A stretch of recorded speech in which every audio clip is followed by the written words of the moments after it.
നമസ്കാരം. മലയാളി വാർത്തയിലേക്ക് സ്വാഗതം. ഈ ലോകം എങ്ങനെയായിരിക്കും അവസാനിക്കുക? കോടിക്കണക്കിന് വർഷങ്ങൾക്ക് ശേഷം നമ്മുടെ ഭൂമിക്കും സൗരയുധത്തിനും എന്ത് സംഭവിക്കും? ശാസ്ത്രലോകത്ത് കാലങ്ങളായി നിലനിൽക്കുന്ന ചില ധാരണകളെ തിരുത്തിക്കുറിക്കുന്ന പുതിയൊരു പഠന വിവരം പുറത്തു വന്നിരിക്കുകയാണ്. സൂര്യന്റെ ആയുസ് അവസാനിക്കാറാകുമ്പോൾ ഭൂമിയെ അത് വിഴുങ്ങുമെന്നായിരുന്നു നമ്മൾ ഇതുവരെ വിശ്വസിച്ചിരുന്നത്. എന്നാൽ പുതിയ പഠനങ്ങൾ പറയുന്നത് സൂര്യൻ നശിക്കുന്നത് തൊട്ടു മുൻപുള്ള ഘട്ടത്തിൽ ഭൂമി സൂര്യനിൽ നിന്ന് അകന്നുമാറി ബഹിരാകാശത്തേക്ക് തെറിച്ചു പോകുമെന്നാണ്. അങ്ങനെ ഒരു മഹാവിപത്തിൽ നിന്ന് നമ്മുടെ ഗ്രഹം രക്ഷപ്പെടുമെന്നുമാണ്. ബെൽജിയത്തിലെ ലൂവ സർവകലാശാലയിലെ ഗവേഷകനായ മാക്സ് എസൽറ്റ്യൂൺസിന്റെ നേതൃത്വത്തിൽ നടന്ന ഈ പുതിയ പഠനം ഭൂമിയുടെ ഭാവി നിർണ്ണയിക്കുന്ന പ്രപഞ്ചത്തിലെ രണ്ട് പ്രധാന ശക്തികളെ കുറിച്ചാണ് വ്യക്തമാക്കുന്നത്. ഭൂമിയുടെ വിധി തീരുമാനിക്കുന്ന ആ രണ്ട് ശക്തികൾ ഏതൊക്കെയെന്ന് നോക്കാം. ഭൂമി സൂര്യനാൽ വിഴുങ്ങപ്പെടുമോ അതോ രക്ഷപ്പെടുമോ എന്നത് ഈ രണ്ട് ശക്തികൾ തമ്മിലുള്ള മത്സരത്തെ ആശ്രയിച്ചായിരിക്കും എന്നാണ് ഈ ടൈസൽ ശക്തികൾ. എന്താണ് ഈ ടൈറ്റിൽ ശക്തികൾ?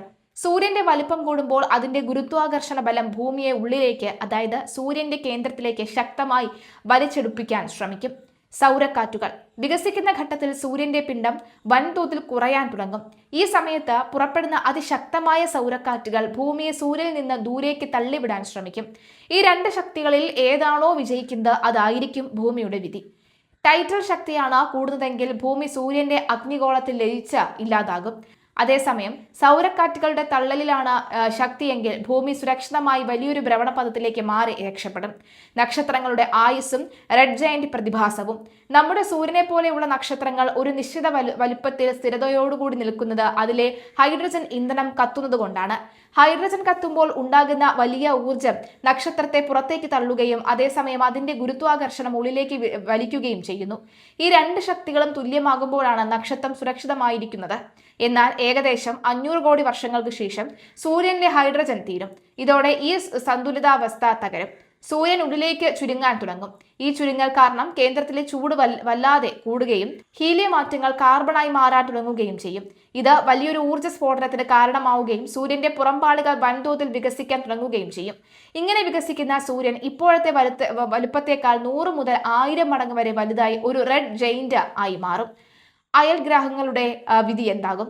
സൂര്യൻ ഇങ്ങനെ വികസിച്ച് വരുമ്പോൾ സൗരയൂഥത്തിലെ എല്ലാ ഗ്രഹങ്ങളും ഒരേ വിധിയല്ല ഉണ്ടാവുക എന്ന് ശാസ്ത്രജ്ഞർ വ്യക്തമാകുന്നു. ബുധൻ, ശുക്രൻ, അതായത് മെർക്കുറിയും വീനസും സൂര്യനോട് ഏറ്റവും അടുത്ത് കിടക്കുന്ന ഈ രണ്ട് ഗ്രഹങ്ങൾക്കും രക്ഷപ്പെടാൻ യാതൊരു സാധ്യതയുമില്ല.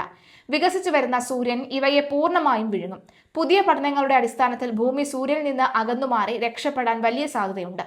ഭൂമിയേക്കാൾ അകലെയായതുകൊണ്ട് തന്നെ ചൊവ്വാഗ്രഹവും ഈ അഗ്നിബാധയിൽ പെടാതെ സുരക്ഷിതമായിരിക്കും.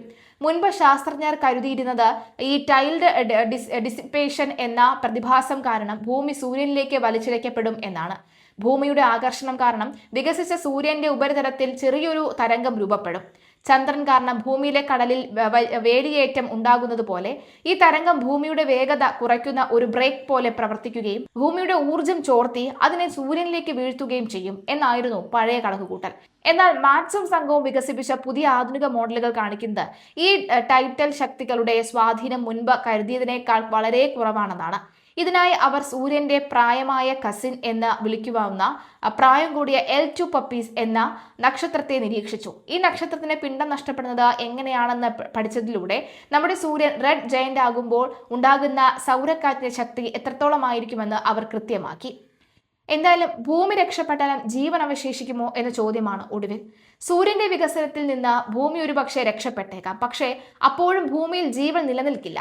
റെഡ് ജയന്റ് ഘട്ടത്തിന് ശേഷം സൂര്യനിലെ മുഴുവൻ ഇന്ധനവും തീർന്ന് അത് വൈറ്റ് ഡ്രാഫ്, അതായത് വെള്ളക്കുള്ളൻ എന്ന അവസ്ഥയിലേക്ക് ചുരുങ്ങും. പിന്നീട് ചൂടും വെളിച്ചവും പുറത്തുവിടാൻ സൂര്യന് കഴിയില്ല.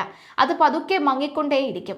ആ സമയത്ത് സൂര്യനിൽ നിന്ന് വളരെ അകലെ ആയിരിക്കുന്ന ഭൂമി വെളിച്ചവും ചൂടുമില്ലാതെ പൂർണ്ണമായും തണുത്തുറഞ്ഞ് ജീവനറ്റ ഒരു വെറും പാറക്കൂട്ടമായി മാത്രമായി ബഹിരാകാശത്ത് അവശേഷിക്കും. ഏതായാലും ഇത്തരം പ്രപഞ്ച പ്രതിഭാസങ്ങൾ നടക്കാൻ ഇനിയും കുറഞ്ഞത് 700 മുതൽ 800 കോടി വർഷങ്ങൾ വരെ സമയമുള്ളതിനാൽ മനുഷ്യരാശിക്ക് ഇപ്പോൾ ഇതിനെക്കുറിച്ച് ഓർത്ത് ഭയപ്പെടേണ്ടതില്ല എന്നതാണ് ആശ്വാസകരമായ കാര്യം.